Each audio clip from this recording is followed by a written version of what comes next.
Okay guys, so I'm looking at example 2 in your guided notes.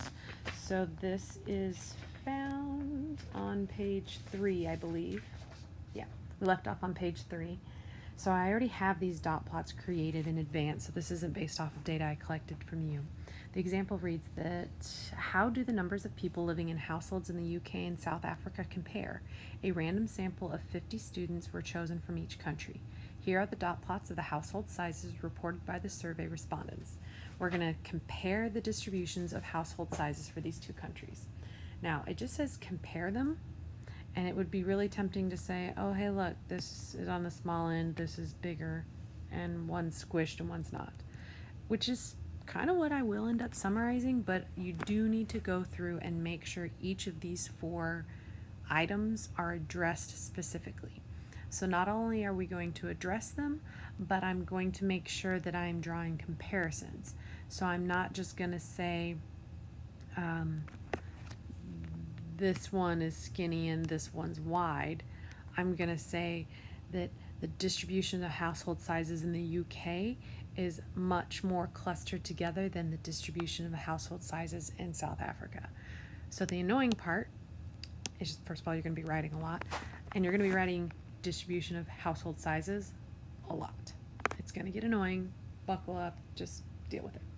So I'm going to go through CUS and I'm going to address all those things. First of all, talking about the center. So this is like our balance point. So if you look at the South African distribution, especially because of these 2 dots that are pretty far out, it really kind of shifts our center balance point toward the right. So if I'm looking at South Africa, if I was trying to balance this on my finger, even though there's a ton at 4, I'm going to say the center is probably at 6 or close-ish to that because of the kind of stretching out to the right. Whereas if I'm looking at the distribution of household sizes in the UK, I would say that's, because it's so clustered together, I'm going to go ahead and just say it's 4, that tall peak, and not because it's the tall peak, but because it seems to be the middle. 4 maybe toward 5, but I'm just going to use the whole number of 4. So I'm not just going to say 1 is 6, 1 is 4. I'm going to put it in the context of the problem, and I'm going to actually compare. This one is 6, while the other one is smaller at only 4. So here we go.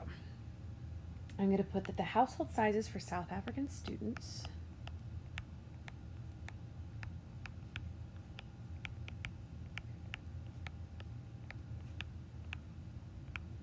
so I'm putting context to this problem. You will miss points if you don't put context.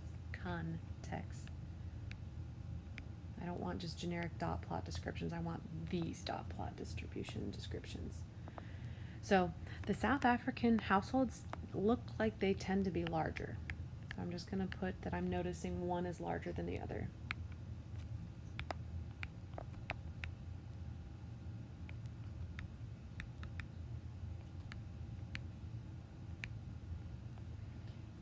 So I'm going to say with the center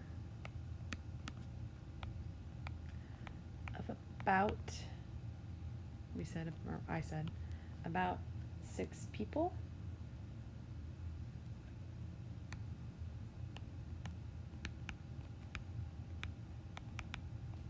While the UK students have a smaller center of, you'll also notice I'm writing about 4. I'm not trying to indicate that I calculated this and it turned out to be exactly 6 people. I'm just saying here's the general trend. It's about 6. Statistics, a lot of times, I went to a conference about AP statistics and they really stressed that the AP statistics test is not an arithmetic test. It is more of a communication test, which is hard to get our minds around in a math class, that it's about communicating. But you're trying to communicate right now what you can tell about these 2 different graphs. And so you need to say the context of the problem, and you need to talk about the fact that I'm not calculating this, but this is what I notice. So next let's jump to this shape, because these definitely have different shapes. I already kind of pointed out that this one kind of tapers off to the right, which, remember, when you have this right tail, you describe it as skewed right. That is not what we saw in the survey of these UK students. It is much more chunked together. So remember, if you zoom out, what general trend do you see? And I see that it's kind of toward the middle, all in a big group. It looks approximately symmetric. Now, when you zoom in, it's not exactly symmetric, and that's fine. We are just describing the general trend. And I'm going to do so in the context of the problem, which again is annoying. So, the distribution of household sizes. So I'm just going to start talking about what I saw for the UK data set. So I'm going to talk about the UK sample is approximately symmetric. So it's roughly symmetric. And then it's also good here to talk about, you can call it unimodal or bimodal. So if there's a data set that looked like what our UK data set did, and then later on there's like another one over here, then you would describe it as bimodal because you have two peaks essentially. That's not what our data set looks like. So I'm just going to say roughly symmetric with a single peak of 4 people. So it's unimodal.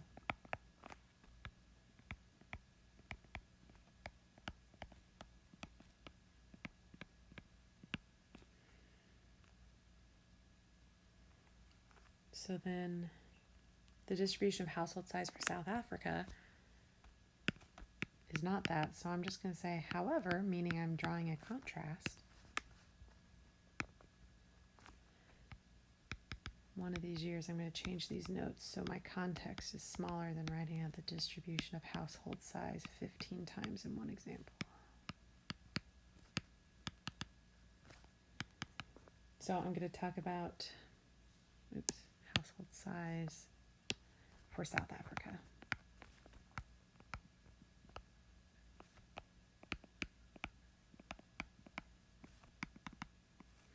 So it is skewed to the right because the tail pulls out to the right.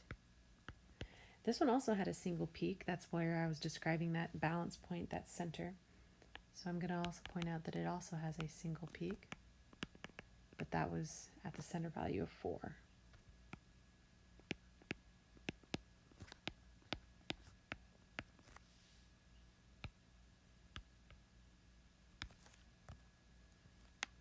So we got center, we got shape. Now we need to draw a comparison in the variability. So remember, variability is the spread of these data values. So you can clearly see this is very much more clustered in tightly, where here there's a wide variety of household sizes that were represented into this sample. So I'm just going to point out that they're different and one is larger than the other in context. So I'm going to put that the household sizes for South African students, the sample of South African students,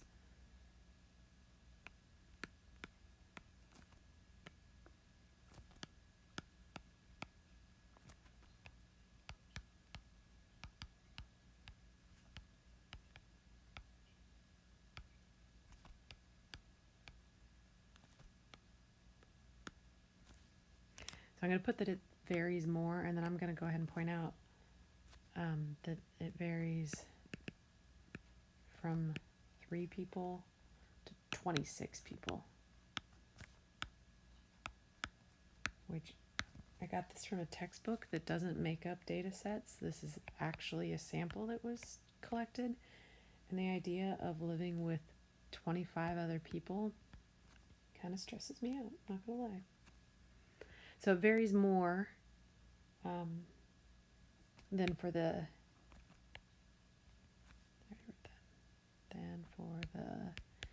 UK students.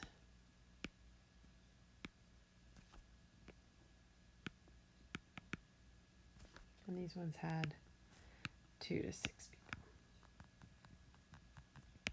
So again, It's the context of this actual problem. You're making some comparison, so one is more than the other, and then actually describing what that spread is. So then unusual data values, when you look at the original data before I had written on it, one thing that definitely stands out other than one being squashed and one being spread out is this gigantic gap. Like there's this huge gap on here, and that's something that you need to point out. Now there's not really anything unusual about the other data set, but there definitely is in the South African. So that's what I'm going to put. I'm going to put there doesn't appear to be any outliers. That's a technical term. Mathematical statistics term is what I'm going for.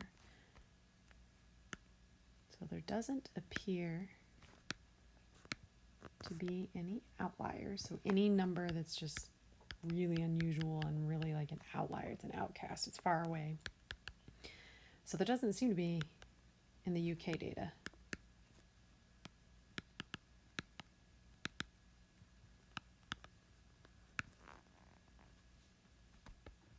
However, the South African distribution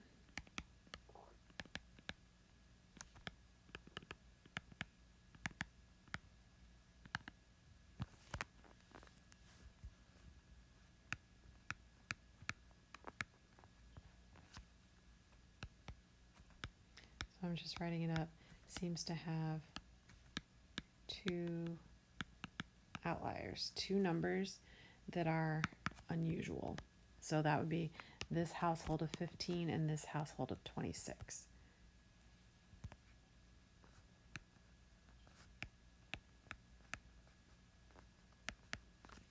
So again, the households with 15 and 26 people. So that is describing something unusual about it. It would be just as accurate to point out there is a large gap from 15 to 26 in this data set, while there are no unusual gaps or standout features here. I wrote it up as outliers. It's not like that's the perfect answer that you have to have. It's just another way of describing the same thing of what's unusual, what kind of stands out. Okay, we're almost done, I promise. So last thing we're going to talk about is something called a stem plot, sometimes called a stem and leaf plot. So stem and leaf. So it's still a graphical display of this, but it's going to separate it into two columns. The stem, which is everything but the last digit of your number, and then the leaf is that final digit. So when you have an ordered data set, you just put all your stems in that numerical order and then list out your leaves. So I'm going to do this with our oldest parent data. So just another way to display the exact same data set. So let's look at who our youngest parent was, the 37 and the 38. Now, when you do this, I have my stems listed twice here. So when you have them listed twice, the first one, how am I going to write this? This is just me making a note to you, not how you actually make one. These are for the leaves of 0 to 4. So if there was a 30-year-old parent, I'd put a 0 here to represent 3 and 0, 30. If there was a 33-year-old parent, I'd put a 3 here for a 33-year-old parent. So this would be my way of communicating, yeah, there's a 30-year-old and a 33-year-old. However, those are made up numbers. I'm not going to put them in here. When you have a second stem listed, those are what you'll use for the leaves 5 to 9, which means my 37-year-old parent goes here. So I'm going to put a 7, and a 38-year-old parent goes here. You do need to also have a key describing what this actually even means. So I'm going to put this first one, the 3, a line, a 7, is a student from our class whose oldest parent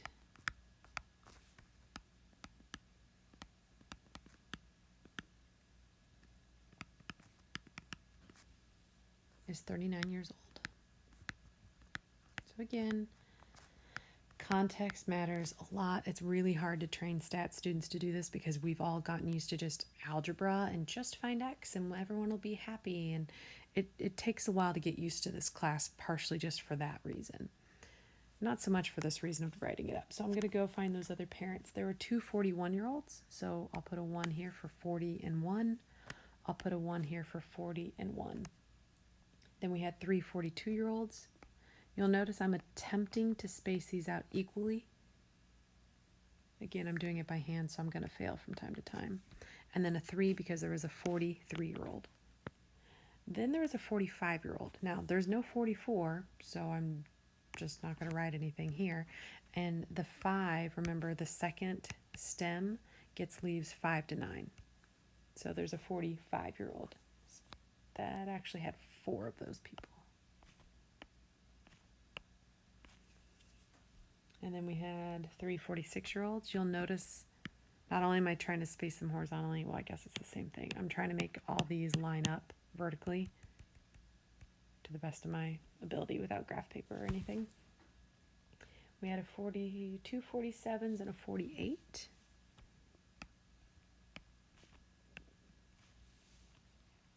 And three 49s. And then it jumped to the three 50-year-olds. So there's 150, two 50s, three 50-year-olds, and a 51-year-old. And then three 52s. 1, 2, 3. Two 53s. And it's at this point that we all thank our lucky stars that some of you didn't get this survey taken, so your data is not in this data set, making it even larger. And then jumps to our 55-year-old parents. And then a 57, and then a 60. So it's really important. Let's pretend, sorry, whoever has a 60-year-old parent, let's pretend that you didn't. Let's pretend that they were, let's say, 66-year-olds, a 66-year-old. It is correct to have this gap. You wouldn't want to just say, oh, I'll just get rid of this one and I'll move it closer, because the whole point is to kind of show the shape of the data. And so it matters if your oldest parent is someone way down here or if it's someone right next to your data set. So don't skip over any in-between stems that you aren't using. So yeah, I didn't need to list all of these. I put that on there because I never know what the actual oldest parent is going to have an age of. But we can see, just like we saw with our dot plot, we can still see the same characteristics. We can still see the cusp, the center, the shape, the variability, and the unusual features. So for this one, if I were to describe this center, I mean, it's pretty center peaked. Just like the other one, I would say the middle is probably close to 46 or 47. So I'm going to put the typical age is approximately 47 years old. I probably should have put age of our oldest parent, but forgive me, it's after 10 and I'm ready for bed. So we're just going to go with this. The variability, how different is this? How much does it vary? So this is when we say youngest to oldest, what's the variety of ages that we have represented here? So I'm going to say the data vary. Data vary always sounds wrong to me because data sounds singular, but it's plural. From 37 to 60 years old. And I do believe there's been past AP tests where they look for the context of what you're writing about, and they did technically count just talking about age as year old as the context. It's a minor technicality, but always put context in your answers. The shape, it doesn't have any type of one side being more spread than the other, and it's not all just the same age. You don't all have like whatever, it's not flat, like it's not uniform is what I'm trying to get out. So I'm going to put the distribution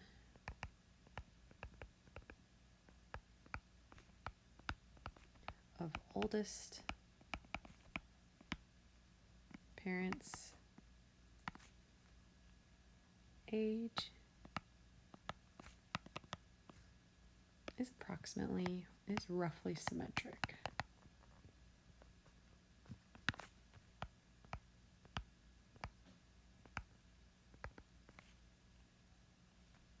And it does seem to have a single peak.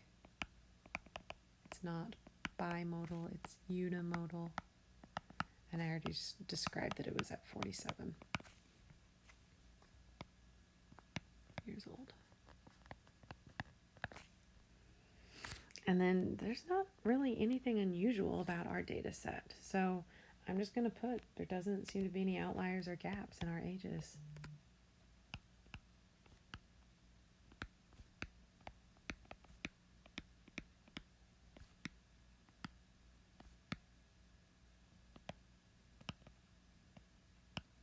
That's supposed to say outliers.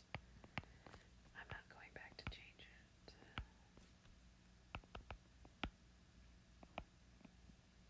And I am realizing I'm looking right now at my data set from last year.